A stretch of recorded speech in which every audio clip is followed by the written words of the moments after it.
Olá pessoal, tudo bem? Sejam bem-vindos a mais um podcast do canal Ouvindo a Consciência. Para quem está chegando aqui pela primeira vez, a ideia desse canal não é ser um canal didático, mas sempre trazer temas reflexivos relacionados à saúde, terapias integrativas, autoconhecimento e assuntos afins. Convidamos sempre profissionais de grande nome em suas respectivas áreas e deixamos com eles o papel de nos fazer refletir. Esperamos que gostem e até o próximo podcast. Um grande abraço.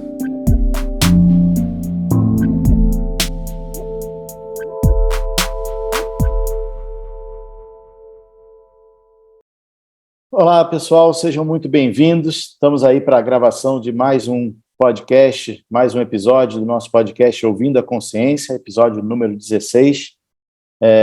Lembrando que o nosso podcast Ouvindo a Consciência está disponível em todas as plataformas podcast, Google, Apple, Spotify, Deezer e também no nosso site 5leisbiologicas.com.br. E dessa vez tenho um prazer aí de conversar e do convite aceito com uma grande mestra, uma grande professora, uma pessoa inspiradora, Liana Neto, que é psicóloga, doutora em medicina e saúde, ensina a experiência somática e outras abordagens que dialogam entre o somático e o analítico, tanto aqui no Brasil quanto em outros países. E fui aluno dela, sou aluno dela, então um prazer imenso ter você aqui com a gente, Liana. Bem-vinda. André, é um prazer enorme de estar aqui, de dar sequência a esses diálogos que a gente já vem fazendo na formação, e ter a sua colaboração, ter o seu olhar, também para mim é muito nutritivo. Bom, fico feliz demais por ter aceito esse convite. Sei que sua agenda é bem atribulada, mas sem dúvida muitas pessoas vão se beneficiar disso. Bom, o convite, a ideia, a sugestão do convite vem muito da minha experiência pessoal, quando eu entrei na formação de experiência somática, ainda sem conhecer muito, tinha lido o livro do Peter há muito tempo atrás, e entrei meio que, acho que é importante falar sobre trauma, entender um pouquinho, mas de uma perspectiva ainda muito limitada, muito rasa do processo. E quando eu entrei na formação, eu vi o quanto ela tem a capacidade de integrar conceitos que vêm se desenvolvendo na neurociência, em comportamento e próprias estruturas fenomenológicas, como a abordagem da teoria polivagal, e que, ao mesmo tempo, ela apresenta uma informação de base de sustentação e um recurso muito coerente com essa base, né? E com um enfoque muito técnico, experiencial, e para mim foi muito encantador assim, o quanto a ferramenta conversava com outras experiências que eu já tinha ouvido, com palavras diferentes, com significados diferentes, e o grau de coerência da abordagem com esse fenômeno. E por isso me veio a ideia de outras pessoas pudessem conversar e conhecer sobre trauma por essa perspectiva, né? Claro, depois veio todo o movimento do Gabor Maté, que foi muito interessante de trazer olhos para isso, e serviu também como bom instrumento, documentário, Sabedoria do Trauma e outros dele. Mas, para mim, foi encantador. Eu falei, putz, mais gente tem que chegar nisso, e o convite de ter a minha professora durante toda essa jornada presente é uma enorme honra. E gostaria de começar diferenciando, talvez, ou fique à vontade também, mas essa questão dessa abordagem. Tem algo interessante acerca do trauma, que, de um modo geral, a gente pensa, ou as pessoas que tiveram traumas muito severos, significativos, pensam que o trauma é a pior coisa que pode acontecer na vida de alguém. Mas existem outras tantas pessoas que, inclusive, chegam na formação sobre trauma achando, eu não tive trauma. Então, esse desconhecimento sobre o que é a natureza do trauma tanto nos faz perder a apreciação por algo que pode ser considerado a mola de evolução da vida, que contém dentro de si não só os aspectos mais terríveis e desafiadores que a vida pode apresentar, mas que também contém dentro de si uma grande força de pressão evolutiva, de geração de crescimento, de transformação, uma força de fazer nascer habilidades, competências, saberes que até experimentar as situações desafiadoras a gente não tinha, como a situação da pandemia. Vivemos coletivamente uma situação potencialmente traumática com o Covid-19, E nesse processo de iniciação, digamos assim, que a Covid-19 veio trazendo através de todo o desafio, de toda a dor provocada, de todas as disrupções, de todos os lutos, quanto saber e quanto saber fazer, quanto saber cognitivo, quanta teoria e quanta prática foi construída, apoiada nesses saberes, em função de tudo o que a Covid nos desafiou. Então, esse é um dos grandes legados que eu posso aqui compartilhar e reverenciar, um dos grandes legados que Peter Levine me trouxe, a apreciação pela força do trauma. E eu gosto de fazer uma breve visão histórica, um passeio histórico, assim, pelo trauma, para que sejamos capazes de ampliar a nossa referência para uma experiência que não existe apenas de uma forma episódica, extraordinária, e trazendo o pior, e nem é possível transcorrer uma vida sem ter vivido situações traumáticas, né? Então, no princípio dos tempos, quando a vida chega na Terra, a vida começa como um ser unicelular. E se não fossem as pressões evolutivas, ou seja, a violência, a morte, a doença, os desafios, a vida permaneceria por bilhões de anos ainda como uma forma unicelular. Foi exatamente a necessidade de se adaptar aos diversos contextos, às diversas crises, que foi fazendo com que a vida tivesse esse tipo de desenvolvimento, de complexidade e de diversidade que a gente pode testemunhar hoje. E os grandes momentos de transformação e de surgimento e ressurgimento de uma grande variedade de vida foi exatamente depois de cada hecatombe, ou seja, de cada momento que a vida desaparece em massa na Terra. 99,9% da vida morre em cada hecatombe. Já vivemos 5, estamos em direção a uma sexta, né? Humanamente provocada pela forma que a humanidade, enquanto espécie, vai lidando na sua relação com os recursos naturais e o ambiente. Então, nesses contextos de pressão evolutiva, a vida vai ganhando uma potência até então não conhecida, e isso é uma verdade tanto a nível de desenvolvimento filogenético, quanto é uma verdade em termos de desenvolvimento pessoal. Então, se a gente pensa assim, as experiências de vida mais difíceis são aquelas que eu gostaria até de esquecer, porque elas foram tão devastadoras, que seria melhor não tê-las vivido. Se tivéssemos esquecido essas experiências, estaríamos jogando fora, estaríamos nos afastando de grande parte das forças que nos moldaram enquanto indivíduo e moldaram nossas forças. Então, esse é o grande paradoxo do trauma, que se a gente não reverencia as coisas desafiadoras que foram vividas, não seremos capazes de reverenciar a potência que elas nos legaram enquanto espécie, e aí entra toda a neurociência, especialmente da teoria polivagal, para reconhecer esse legado biológico com o qual nos ajuda a compartilhar, através do qual nos ajuda a compartilhar com vários outros animais, muitas ferramentas de sobrevivência, ferramentas instintivas de sobrevivência, mas também aquilo que nós fomos nos aprimorando através da nossa dor, construindo o nosso dom. Quantas pessoas, por exemplo, não disseram assim, depois de terem tido uma doença severa, se tornam pessoas responsáveis, dedicadas à vida, a cuidar de outras pessoas que tiveram aquela doença, né?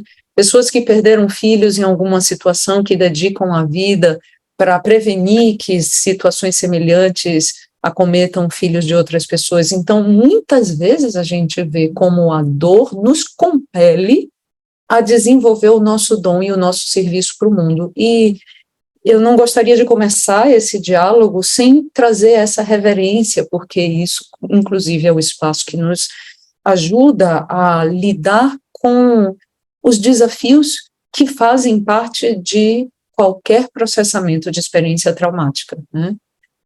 E aí, indo para o outro lado, assim, das pessoas que chegam dizendo, eu não tenho trauma, não tive trauma, eu estou aqui apenas para cuidar das dores dos outros. Mentira, né? Porque quem vai dedicar tantas horas para ficar escutando um podcast, para ir fazer uma formação de vários finais de semana, sábado, domingo, tá ali ralando na dor do trauma, né? Então, quem vai estar com esse poder de atração, se não os próprios pedacinhos internos que nos compelem a querer conhecer sobre nós, mesmo que esse movimento seja feito de forma inconsciente, como você estava me contando antes da gente começar a gravação, né?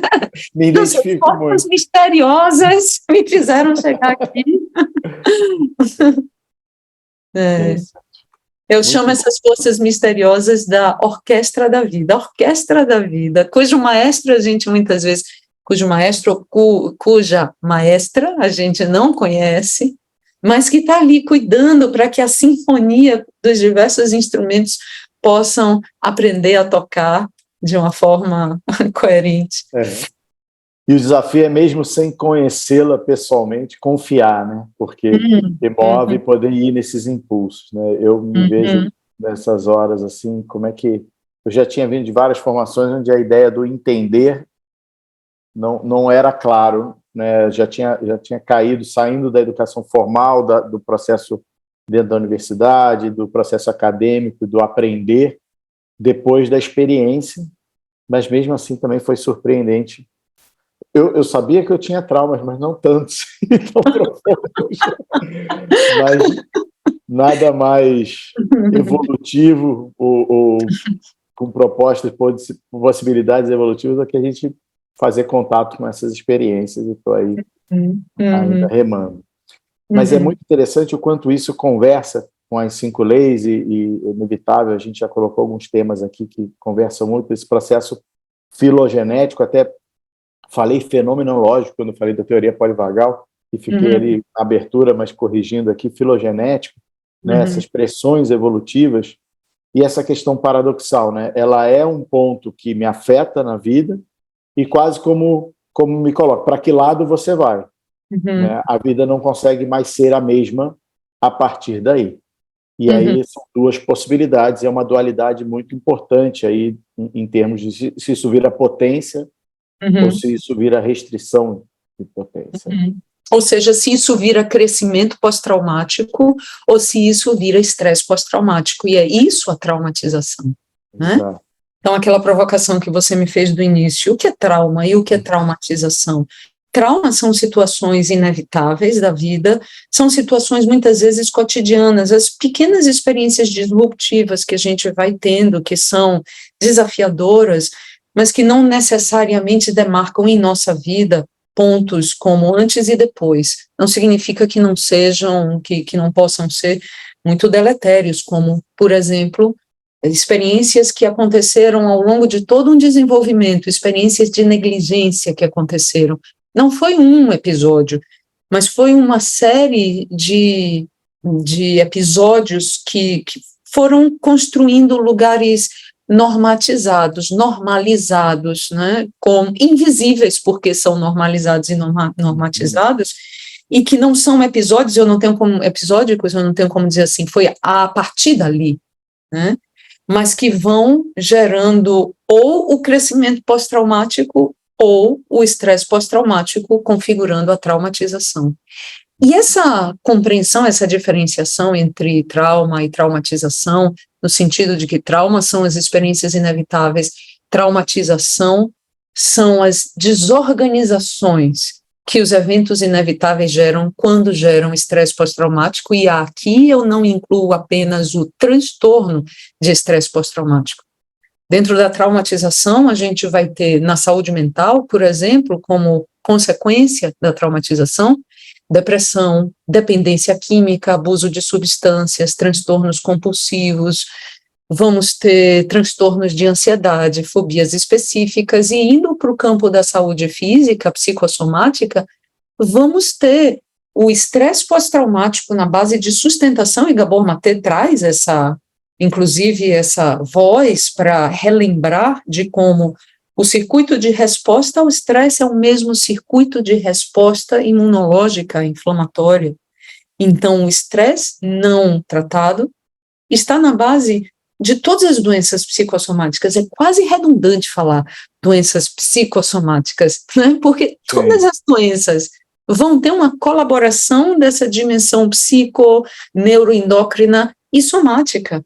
Então, desde gripes e viroses, por exemplo, de novo voltando ao tema da Covid, esse mistério do motivo pelo qual em uma família todos expostos ao vírus, alguns não pegaram o vírus, outros pegaram numa modalidade leve e outros ficaram gravemente enfermos. E o que estava aqui nessa mediação entre a exposição ao vírus e o desenvolvimento da proteção ou dos sintomas era exatamente o nosso sistema endócrino imunológico que está conectado com a resposta de estresse.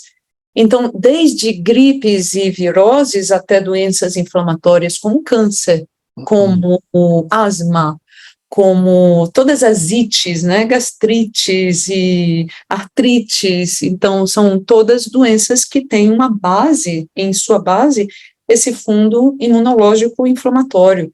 E isso nos leva de volta ao estresse, como o estresse ele vai permeando grande parte da nossa relação com a vida, seja para o dom, seja para a dor. Perfeito. E tem alguns, você falou aí, inclusive eu ia aqui levantar, né, as manifestações clínicas, e algumas condições que são subclínicas, ou seja, não são rotuladas com um diagnóstico, com um nome, mas que também falam disso, né? E que muitas pessoas tendem a achar, é uma característica minha, tipo, eu não lembro nada da minha infância, né, por exemplo, né, como uma característica, eu sou assim, né? Ou eu tenho muita dificuldade de falar em público, ou porque eu sou mais quieto, né? Na verdade, até essas condições, todas elas são moldadas pelas experiências pregressas, né? Pelas nossas histórias. Perfeito. E como é que você poderia falar dessas condições subclínicas que também nos trazem, mas muitas pessoas falam, eu sou assim, e também é um ponto de trabalho, uma possibilidade de trabalhar e olhar, né? Trazer os olhos para isso. Ou os olhos, claro, não, as sensações, claro. Né? Maravilhosa. Olhos internos também, né? Maravilhosa pergunta, André. E eu tenho uma boa notícia para dar, adoro dar boas notícias. A boa notícia é que os avanços da neurociência, né, com os estudos, a tecnologia de investigação da neurociência, ela vem trazendo para a gente uma revolução no campo da psiquiatria, no que até 15 anos se achava, 15 anos atrás se achava que essa forma de funcionar na vida, essa maneira, né, esse jeito de ser, essa personalidade, eram traços de personalidade herdados e estáveis, quando, na verdade, a notícia que a neurociência veio trazendo é que a maioria dos modos de funcionamento que nós temos não são traços herdados de personalidade, são habilidades que deveriam ter sido treinadas no ambiente relacional ao longo do desenvolvimento e que, em função de negligência, de violência, de sobrecarga, de falta de sintonia dos cuidadores na relação com as crianças, vai fazendo treinos disfuncionais dessas habilidades. Para que quem está aqui escutando a gente possa compreender de que habilidades eu estou falando. Habilidades como, por exemplo, regulação emocional. Muitas vezes a gente olha para uma pessoa e diz, nossa, aquela pessoa, ela é super regulada, super firme, né, super estável. Enquanto olhamos para outras e dizemos, nossa, aquela pessoa, coitada, aquela dali sobe e desce as ondas do mar, né, pior do que fala Lulu Santos, a vida vem em ondas como o mar, aquela pessoa vai pior do que Lulu Santos. Então, isso não é um traço de personalidade, isso é uma habilidade. E eu posso até ilustrar um pouco sobre como nós vamos desenvolvendo a habilidade de regulação emocional ao longo do desenvolvimento. Daqui a pouco eu abro uma janelinha para a gente espiar um pouco sobre o desenvolvimento dessa habilidade. Mas outras habilidades que a gente tem visto serem acometidas por muitos sintomas, por exemplo, a habilidade de atenção e concentração. Tem algumas pessoas que dizem assim, eu sou super focada, e outras que dizem, para mim prestar atenção é um tormento. E cada vez mais vemos diagnósticos de transtorno do déficit de atenção, né, e hiperatividade. Então, atenção é uma habilidade que pode ser desenvolvida, que será desenvolvida de maneira funcional ou disfuncional ao longo do nosso desenvolvimento. Então, regulação emocional, atenção e concentração, controle de impulso, regulação das nossas funções executivas, por exemplo, planejamento, capacidade de planejamento, memória, aprendizado, tudo isso são habilidades. E quando a gente, aí algumas pessoas que estão escutando podem dizer assim, qual é a boa notícia? Se a minha infância foi ferrada, qual é a boa notícia? A boa notícia é que, se não tivemos a oportunidade de desenvolver essas habilidades ao longo do nosso desenvolvimento, em função de uma parentalização inadequada, temos a oportunidade de desenvolver a posteriori com outras relações, na maioria das vezes, relações profissionais especializadas, né? Temos a oportunidade de desenvolver essas habilidades, de treinar essas habilidades de maneira mais funcional. Essa é uma boa notícia, ou seja, tem chance de ter uma infância feliz mesmo depois de adulto, digamos assim. Então, voltando agora para a nossa janela, vamos dar uma espiada nessa história do desenvolvimento? Perfeito. Você está falando, só um pontinho, desculpa entrar aí, mas eu me sinto como prova viva. Quando você fala de relações profissionais especializadas, quando um trabalho terapêutico, né, buscando alguém que tenha esse olhar.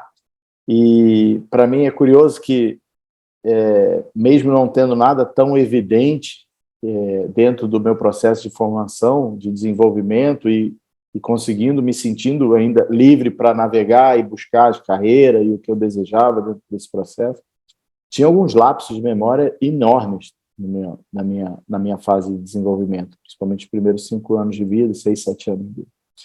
E o quanto no trabalho terapêutico foram, eu brinco que era como se fosse um álbum que tivesse faltando várias figurinhas e foram aparecendo as figurinhas. É tipo aquela coisa do Big Brother, a apresentação do Big Brother que vai saindo, os que vão saindo da casa, na verdade o meu foram entrando, foram preenchendo coisas que... E isso é interessante, né? Porque a gente acha, não, eu não recordei daquilo. Se eu não captei aquela imagem não está mais presente. Mas a gente sabe que essa imagem está disponível, né? Aquela experiência tá ali no corpo, mas muitas vezes desconectada da minha consciência. Perfeito. E as conexões que puderam ser feitas permitiram essas imagens se completarem. Perfeito. E quando a gente deixa de ter a memória, vamos aqui só diferenciar o fato de que temos diversos tipos de memória. Quando a gente deixa de ter a memória narrativa, declarativa sobre o que nos aconteceu, como você mesmo trouxe, exemplificando com a sua experiência, as memórias, elas não deixam de existir dentro de nós. Nosso corpo inteiro é um grande acervo de memória implícita, de memória somática, procedural implícita, que se estabelece, inclusive, em um período anterior à nossa capacidade, em função da maturação, de organizar as nossas memórias de uma forma narrativa, declarativa e autobiográfica. Então, as nossas memórias somáticas implícitas remontam períodos tão precoces como períodos gestacionais. E elas vão sendo a fundação, como exatamente quando a gente olha para um edifício alto, com tudo aquilo que fica aparente por fora, que vai ser a metáfora da nossa personalidade. Então, tudo o que se sustenta de forma aparente na nossa edificação se sustenta por sobre uma fundação invisível ali embaixo da nossa terra, do nosso corpo terra, né, de uma maneira implícita e somática. Então, desde esses períodos tão precoces, pré-verbais, pré-simbólicos, pré-egóicos, o nosso corpo já está adaptando, ajustando as experiências desafiadoras que a vida nos oferece, exemplos, né, de experiências desafiadoras. Uma mãe, por exemplo, que adoece durante o período gestacional, uma mãe que faz um luto importante durante o período gestacional, uma mãe que por algum motivo tem dificuldade, tem um descolamento de placenta, alguma dificuldade de sustentar a gestação, uma mãe que teve uma dificuldade na relação com a gestação, de não desejar a criança, de tentar abortar a criança, uma mãe com questões de adicção, uso, abuso de substâncias durante o período gestacional, tudo isso chega para o corpo do bebê em desenvolvimento como fontes de estresse, fontes de ameaça, ao qual esse corpo, com toda a sua sabedoria de sobrevivência, mas esse corpo sem linguagem narrativa, declarativa, simbólica, esse corpo sem maturação ainda para ter memórias autobiográficas, esse corpo vai tomando providências de sobrevivência, decisões entre aspas de sobrevivência para aumentar a sua chance de adaptar e permanecer vivo. O grande problema é que esse corpo, quando vai tomando essas decisões de sobrevivência, elas se mantêm numa perspectiva sensório-motora até que tenhamos a capacidade de dar espaços para esses personagens, entre aspas, que compõem a nossa identidade, mas que ficam fora do BBB, fora da casa, né, fora da nossa visão, fora da nossa consciência, que esses personagens de nós presos nos nossos porões, nos nossos sótãos, tenham um espaço para vir à tona, sentar com toda a dignidade, metaforicamente, claro, né, na mesa com a gente, na mesa da nossa consciência, para que a gente possa integrar o que eles trazem como memórias sensório-motoras emocionais. E nessa renegociação, nesse processamento dessa memória implícita que não desaparece e que tem uma força de possessão gigante, mesmo que não sejamos capazes de, esse é um grande paradoxo, mesmo que não sejamos capazes de lembrar, aquilo a que temos menos consciência é o que mais nos compele, tem uma força enorme de possessão, né? E então, quando somos capazes de processar essas decisões de sobrevivência, deixamos de ser sobreviventes, vamos nos tornar sobreviventes com toda a dignidade e toda a potência que implica ter sido capaz de estar vivo, mesmo com todos os desafios vividos, né? Então, por exemplo, pessoas que tiveram esses desafios gestacionais, que eu exemplifiquei, né, como exemplo, não para restringir isso, né, apenas para ilustrar as possibilidades de desafio que acontecem de forma tão precocemente, intraútero, perinatal, nos primeiros anos de vida. Memória declarativa a gente só começa a ter a partir dos 2 anos de idade. Antes disso, a memória se estabelece completamente numa ordem sensório-motora emocional. Então, essas experiências tão precoces, elas, como não podem ser atualizadas como memórias autobiográficas, muitas vezes elas se atualizam como sentenças generalizantes. Isso é uma compreensão que Bessel van der Kolk, um grande estudioso do campo do TEPT, do transtorno de estresse pós-traumático complexo, especialmente TEPT associado ao desenvolvimento, essas formas pervasivas, não episódicas, invisíveis, difíceis de se compreender o momento em que a experiência começou. Então, que essas formas de estresse tão precoces, elas tendem a atualizar na consciência através de grandes generalizações, como, por exemplo, assim, eu não me sinto muito pertencente a esse mundo, é como se as pessoas não me vissem, eu me sinto invisível, eu não consigo trazer a minha voz, eu não consigo confiar em ninguém, eu não consigo estabelecer relações significativas, é como se não tivesse uma tribo para mim, é como se, né, assim, não me sentisse parte desse mundo. São todas narrativas muito frequentes, muito generalizantes e frequentemente construídas em cima dessa fundação, dessas, entre aspas, decisões de sobrevivências instintivas que não conseguimos dizer quando elas começaram. É como se sempre tivesse sido assim. Mas isso que você trouxe de uma maneira tão importante, que traduz a ideia das expressões subclínicas, que são naturalizadas como, eu sou assim, a síndrome de Gabriela, né? Nasci assim, cresci assim, você sempre assim, não tem que ser, não tem que ser. Perfeito. E aí podemos ir para a nossa janelinha? Vamos! Estava só querendo saber se você queria acrescentar alguma coisa, porque eu também adoro os seus comentários. Tem muita coisa ali. Abre-se várias, vamos indo, tá? É ótimo, uma delícia. Espero que quem esteja ouvindo, tenho certeza, também vai estar se deliciando. E essa relação do bebê e do cuidador, né? Como é que se processa? Vamos lá. Então, quando o bebê nasce, ele está, especialmente o bebê humano, ele vai estar extremamente imaturo, prematuro. Essa é uma realidade, na verdade, de todos os animais que alcançam um nível maior de complexidade.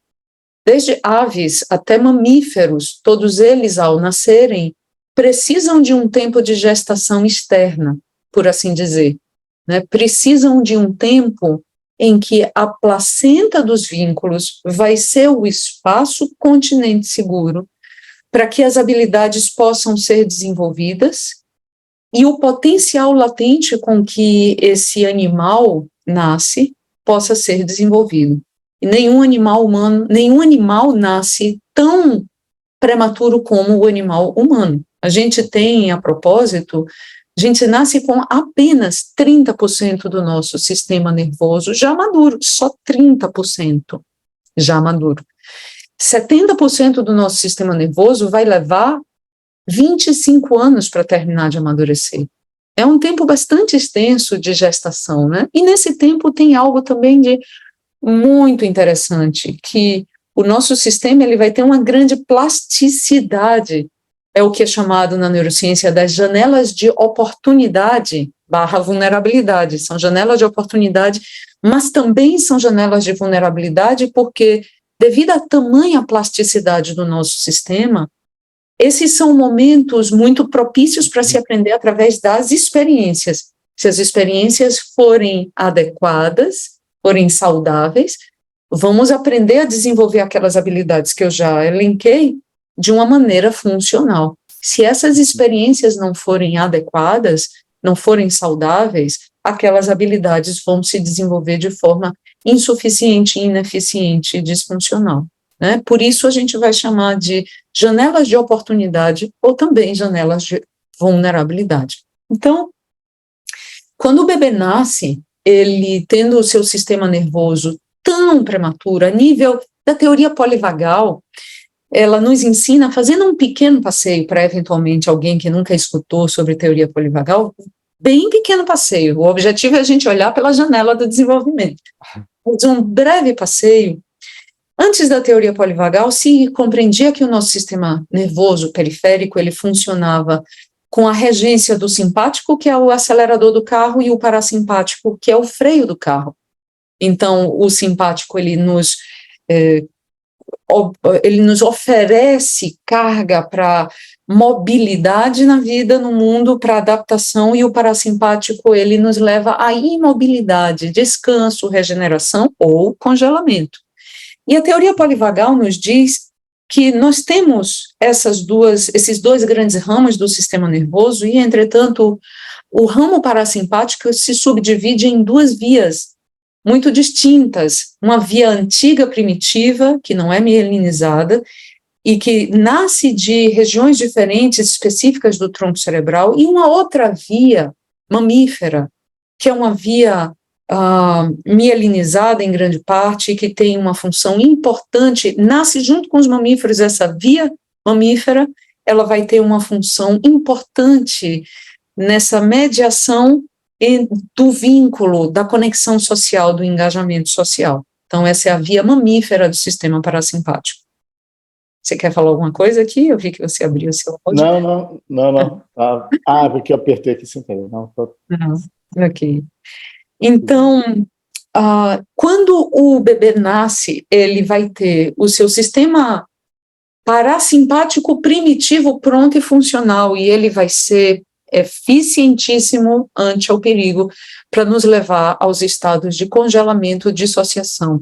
E por que ele é tão eficiente? Porque ele reduz o nosso metabolismo diante de situações de ameaça às bases biológicas da vida, e ao reduzir o metabolismo, por exemplo, um bebê em uma situação de nascimento que engole mecônio ou que fica em privação de oxigênio porque tem um nó no cordão umbilical, uma circular de cordão, o cordão é muito curto.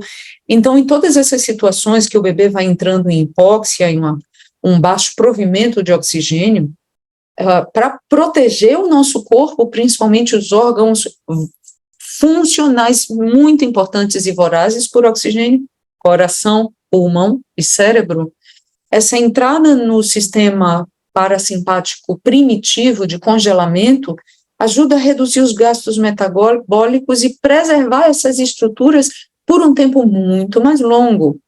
Também esse sistema parasimpático primitivo nos ajuda a tornar tolerável experiências que são de natureza intolerável, nos fazendo parar de sentir. E ao nos fazer parar de sentir sensações, parar de sentir emoções e parar de conectar com memórias, são maneiras de nos oferecer recursos para seguir adiante vivos, sem fazer contato, portanto, sem integrar aquele pedaço de experiência que foi altamente desorganizador. Então, isso acontece em qualquer situação de nossa vida, e às vezes algumas pessoas podem ficar perplexas dizendo, nossa, você viu? A pessoa contou aquela situação dramática e não teve nenhuma emoção. Você viu, estava ali no enterro de alguém tão querido e não derramou nenhuma lágrima, parecia até que não estava sentindo. Não. O que está acontecendo é que, para tornar suportável e seguir vivo, a pessoa entrou nos estados dissociados. E é muito comum nesses estados dizer, parece que é sonho, eu não consigo sentir muito presente, é como se eu estivesse numa realidade virtual, é como se eu estivesse dentro de um aquário. Então, todos esses estados, assim, que tocam uma certa desrealização, despersonalização, são estados dissociativos que têm uma função adaptativa de sobrevivência. Pois bem, quando o bebê nasce em sua tamanha prematuridade, essa via do sistema parasimpático está pronta e funcional. O sistema simpático está pronta, mas não está completamente funcional. Então, o sistema simpático permite aumentar a frequência cardiorrespiratória diante do perigo, mas o bebê não tem um controle motor voluntário sobre os seus músculos, então ele não pode lutar ou fugir, ele não pode alcançar a manta, o cobertor do lado para se cobrir e pode morrer de hipotermia tendo um cobertor quentinho ao lado, porque ele não vai ter essa capacidade de mobilização dos seus músculos para se defender, lutando ou fugindo em relação ao ambiente. Então, sob perigo, o sistema simpático ele vai aumentar sua atividade cardiorrespiratória, o eixo hipotalâmico pituitário adrenal, que libera cortisol, por exemplo, citocinas inflamatórias, mas ele não vai poder lidar adaptativamente. O bebê precisa de um outro humano que possa protegê-lo e regular. E eu vou dizer isso, não é só metáfora. O sistema nervoso de um cuidador literalmente opera para regular o sistema nervoso da criança. Então, quando vocês têm esse reconhecimento aqui de que o sistema nervoso do cuidador regula o sistema nervoso da criança, vocês podem imaginar a consequência de um cuidador com o sistema nervoso desregulado.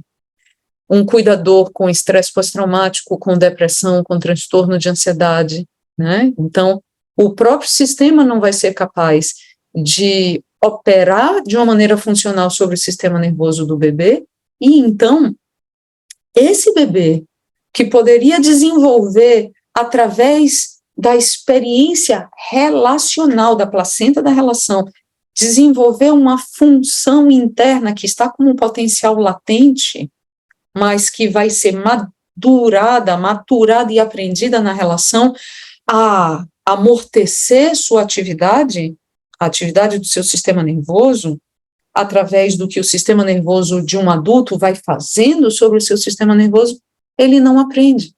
Então, as teorias de apego nos dizem o seguinte: um bebê, ele vai basicamente desenvolver um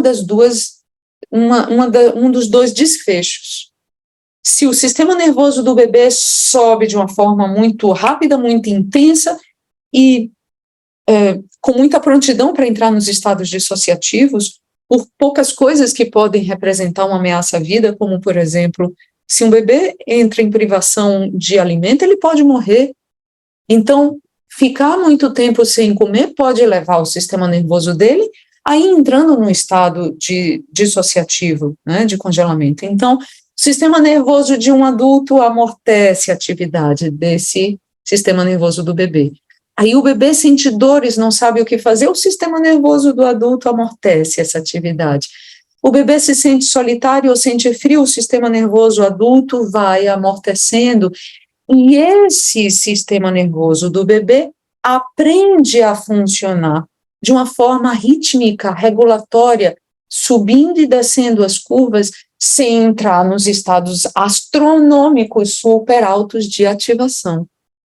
Portanto, podemos dizer, toda autorregulação, toda habilidade de regulação emocional foi a consequência de uma experiência vivida na corregulação, que desenvolveu a habilidade interna da criança fazer por si mesma essa autorregulação. Então, toda autorregulação é consequência das funções vividas na corregulação e que foram internalizadas, certo? Então, um desfecho possível desse treino de habilidade de regulação emocional é aprender acerca de um vínculo seguro que permite a autorregulação. O outro desfecho possível, quando a criança entra nesses ciclos de medo e não existe um sistema nervoso adulto adequadamente sintônico, com recursos, o sistema nervoso do bebê sobe e não consegue baixar e não aprende a habilidade de baixar. Então, esse sistema vai desenvolver medo condicionado na relação com o mundo e na relação com os outros, onde esse medo que se estabelece a nível sensório-motor se generaliza depois dizendo: não posso confiar nas pessoas, as pessoas não são confiáveis, eu não posso pedir ajuda, não adianta pedir ajuda, por mais que eu peça ajuda, as pessoas não vão me ajudar do jeito que eu preciso, eu me sinto muito solitário, como se sempre tivesse que fazer tudo sozinho. O mundo é perigoso. O mundo é perigoso. Né? E, ademais, eu não sei como lidar com as minhas próprias emoções. Então, muitas vezes, por não saber como lidar com as minhas próprias emoções, eu me retiro do contato e da conexão, perpetuando esses ciclos de dissociação e de traumatização. Ficou clara essa janela de desenvolvimento a matriz onde as formas de reação vão se moldando, né? Perfeito. E é interessante que aí o conceito de saúde, né, é essa capacidade de modular essas subidas e descidas da maré que vão acontecer inevitavelmente ao longo da nossa trajetória. Perfeito, perfeito. Esse é um lindo conceito de saúde a propósito, um conceito muito, muito simples, sem ser simplista, é muito simples no sentido de muito essencial, muito radical, que nos traz, inclusive, uma perspectiva de saúde não apenas como uma ausência de doença, mas a saúde como a capacidade de se mover ritmicamente entre organização e desorganização, o que nos amplia mais uma janela. Os estados de desorganização que vamos viver inevitavelmente, uma vez que a vida é pródiga em nos oferecer desafios, dores, traumas, a nossa grande capacidade de manter um sentido de saúde é sermos capazes de nos mover ritmicamente nesses estados de organização e desorganização, sabendo que o desconforto e a desorganização não são apenas sintomas que precisam ser rapidamente suprimidos, são informações que podem nortear a nossa orientação na vida. Exemplo, para a gente não ficar assim muito viajandão, que eu e você temos essa tendência de ficar viajando, a gente gosta de se encontrar lá no espaço sideral. Mas então, um exemplo clínico para a gente poder ter noção sobre isso, né? Uma pessoa que chega no consultório e diz assim, eu estou me sentindo muito cansada. Isso, aliás, na pandemia foi muito comum.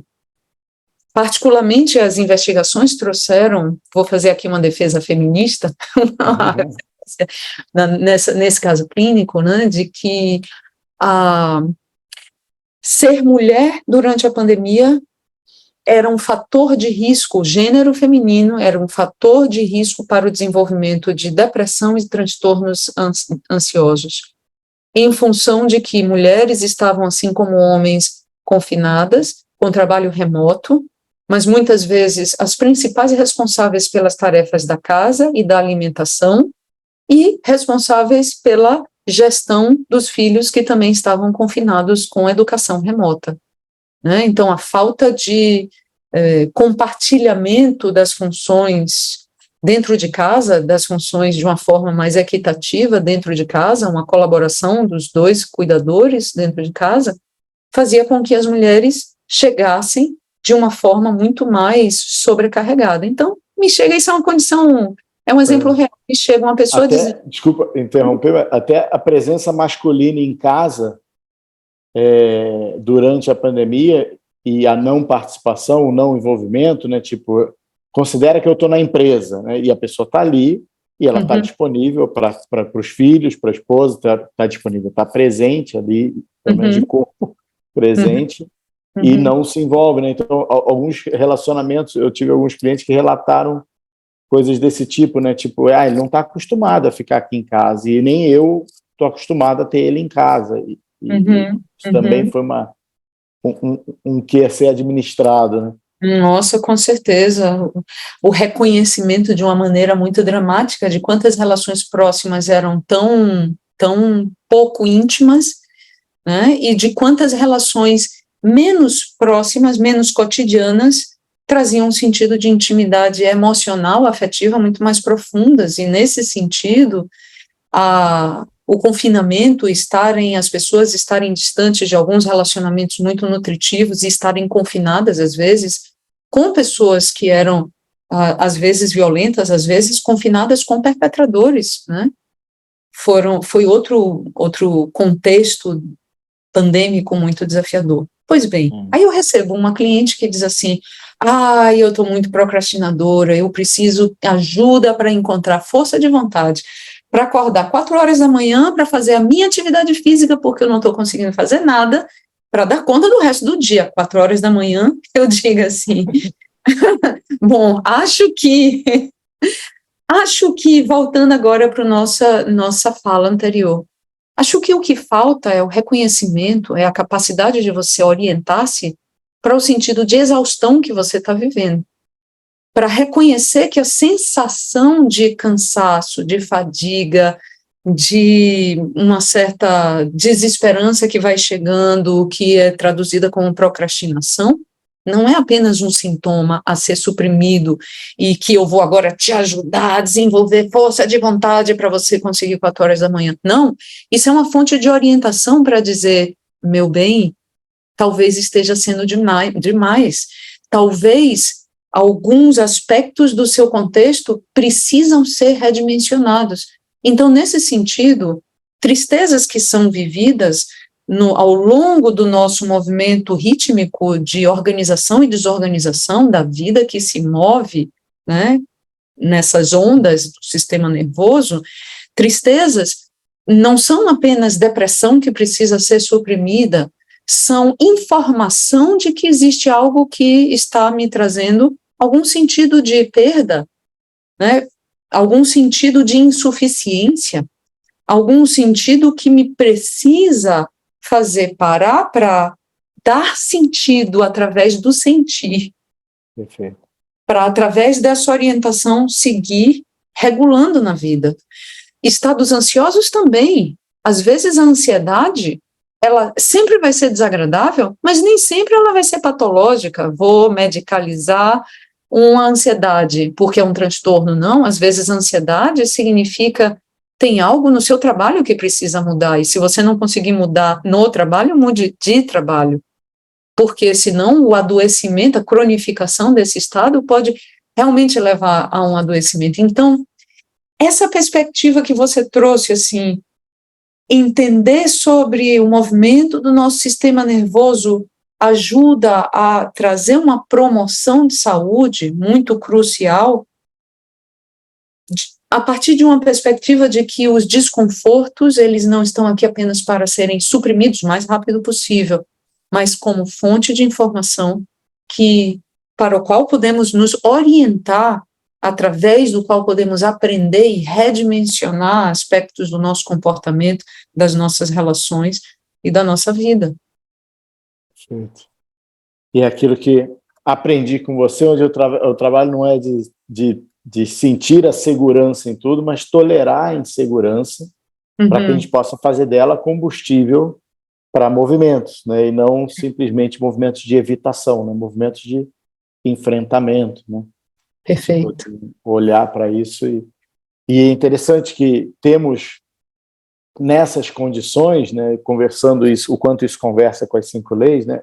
Temos nessas condições as respostas inflamatórias, respostas de organização, de recuperação, de regeneração, que não estão aleatoriamente aqui, não foram colocadas como um castigo, que muitas vezes entendemos o mundo, determinadas perspectivas culturais, religiosas, etc. E sim que foi um recurso que veio se desenvolvendo. Mas eu gostaria de não ter. Talvez animais que não tivessem tenham sido extintos exatamente por não tê-los. Se temos essas condições, e todas as condições, né? Mas essa história de não sentir, de congelar, eu gostaria tanto de sentir, foi o que permitiu chegarmos aqui, né? Aquele cuidado com o que você deseja, né? Porque se chegamos com essas propriedades, é porque essas propriedades garantiram a sobrevivência e a reprodução ao longo da história evolutiva. Claro. E elas estão presentes, as respostas inflamatórias, as respostas que podemos classificar em vários tipos de diagnósticos de tumores, de erisipela e lúpus e outros nomes de patologias, são respostas orgânicas frente a situações de ameaça e maneiras de responder a isso. E isso que é interessante, a hora que a gente consegue estar com isso, também fala de poder nos acompanharmos nesse processo. De ser uma companhia, e que essas subidas e descidas da maré muitas vezes vai ser uma resposta orgânica de reorganização. Por exemplo, eu trabalhava muito com atleta, e hoje em dia já é uma coisa sabida que determinados medicamentos anti-inflamatórios para as patologias musculoesqueléticas, então para um trauma de tendão, para um problema muscular, etc., gera um processo de cicatrização qualitativamente inferior quando utilizados esses mediadores fármacos para mediar esse processo inflamatório.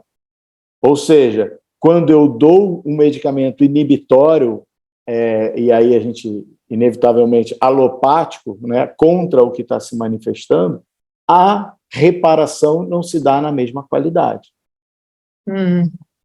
Porque eu não permito que aquelas etapas aconteçam, e aquelas etapas são necessárias. Nosso corpo não faz nada que não é necessário dentro do seu processo evolutivo, né?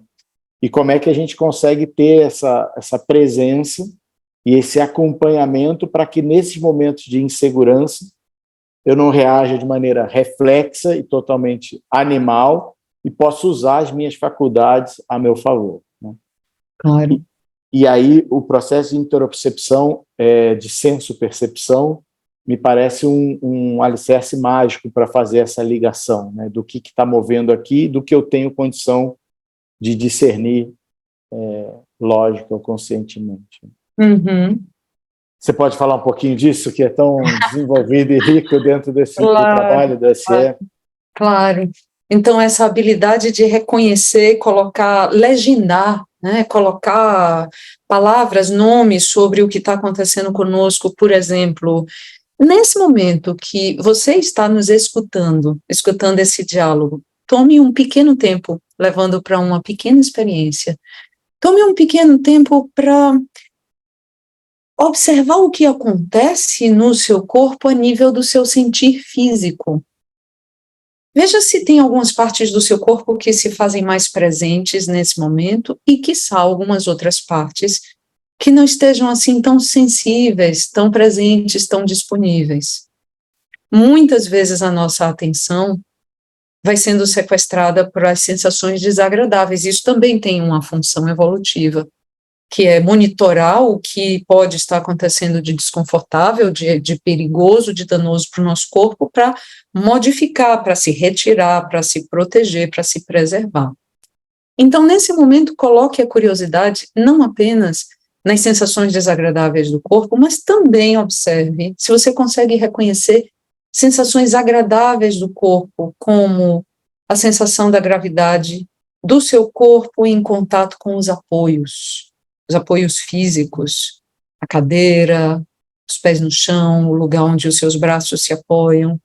São todas sensações que nos ajudam a acessar informações de segurança, porque o apoio físico é a instância mais imediata do apoio emocional, de sentir que tem um lugar onde eu posso repousar, pousar o meu corpo e repousar, esse lugar físico, esse colo físico que nos recebe.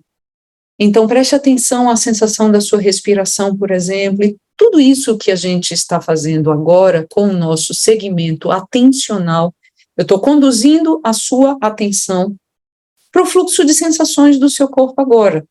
Então, isso é a função da senso-percepção, nos ajudar a criar uma relação entre as distintas dimensões de informações do nosso corpo, o sentir das sensações, e observe se nesse momento você nota a presença de alguma emoção passeando, que pode ser emoções prazerosas como curiosidade, como alegria, pode às vezes ter até uma sensação de alívio, de reconhecer, uau, eu posso acessar sensações agradáveis no corpo, não apenas as desagradáveis, mas pode ser que tenha aqui alguma emoção mais desagradável, como, por exemplo, dar-se conta que tem alguma parte do seu corpo que está muito apertadinha, trouxe um pouco de angústia.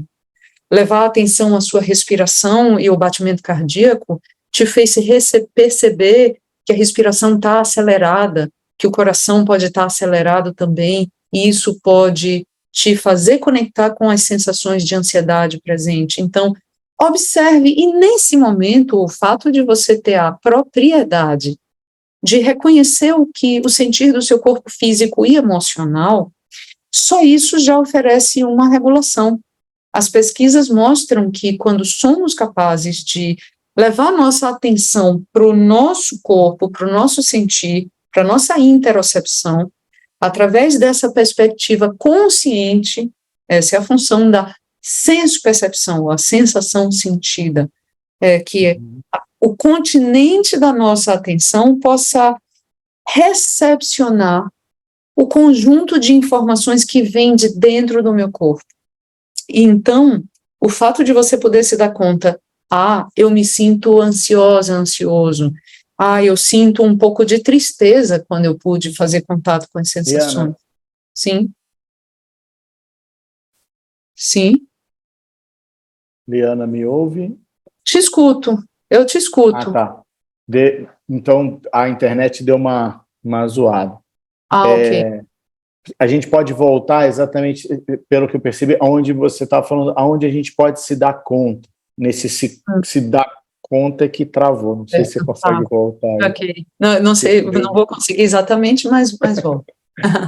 Então, quando somos capazes de recepcionar esse conjunto de informações que vão se movendo dentro de nós, vamos sendo capazes de colocar nome, legenda, isso é ansiedade, isso é tristeza.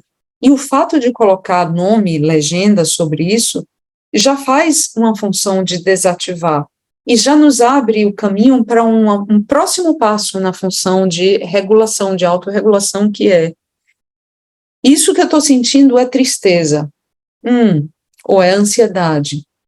E essa tristeza eu comecei a sentir quando? Foi quando a gente começou a conversar sobre sensações físicas, sintomas psicossomáticos. Será que eu lembrei alguma coisa?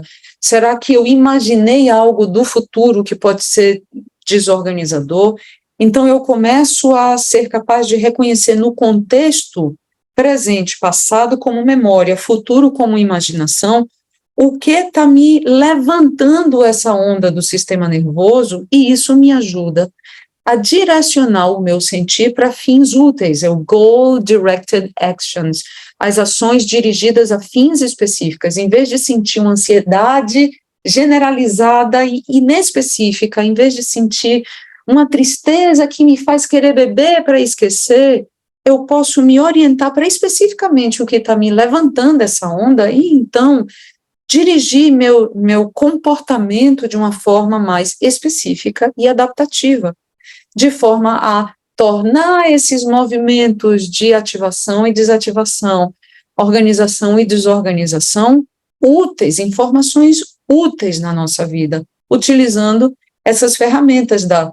senso-percepção como a atenção conscientemente dirigida para os meus sentires, e, através dos meus sentires, perceber as informações interoceptivas que vêm das minhas vísceras, o coração, o pulmão, a respiração, o aperto da barriga, a sensação de saciedade ou de fome, a sensação de frio, todas essas informações que o ambiente, o meu meio ambiente interno, vai oferecendo para me ajudar a orientar, para melhor me regular.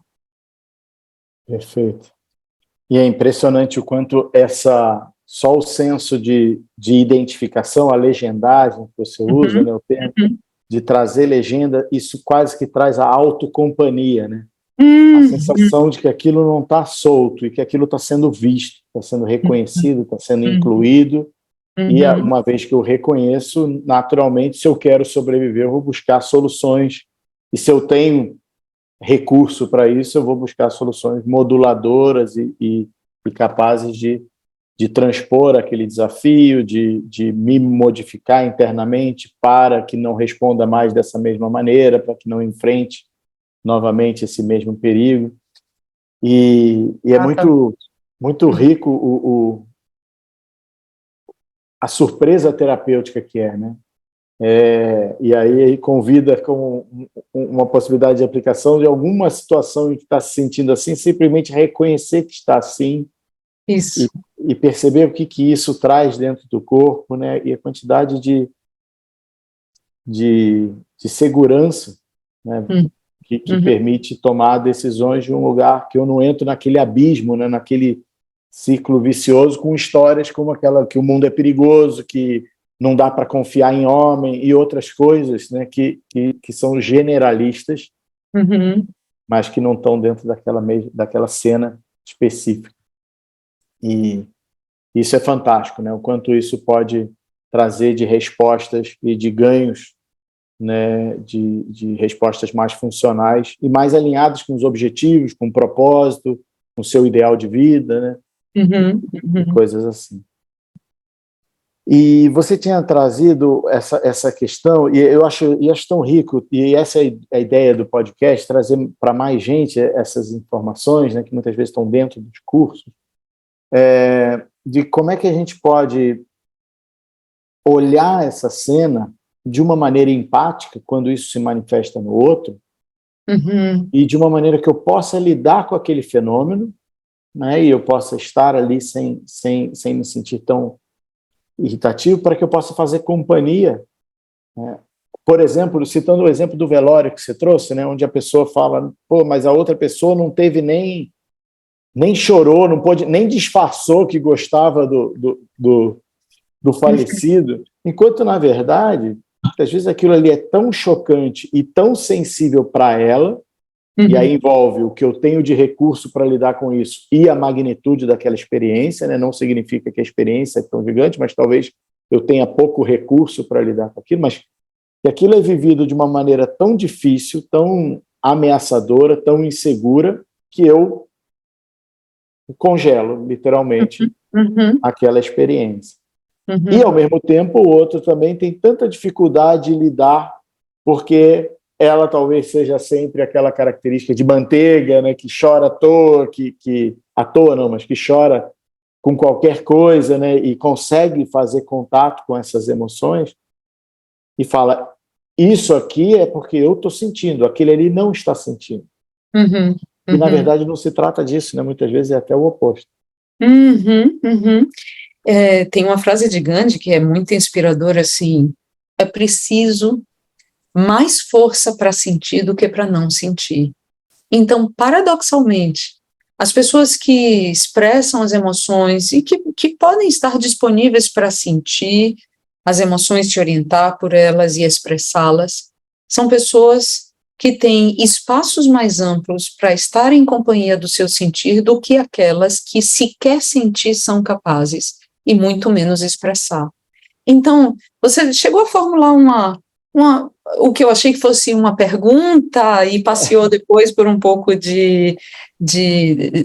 desse comentário, dessa reflexão, que é como podemos nos ajudar a estar na companhia, estar em companhia das experiências desafiadoras dos outros, sem julgamento, né, e ajudá-los a fazer essa regulação.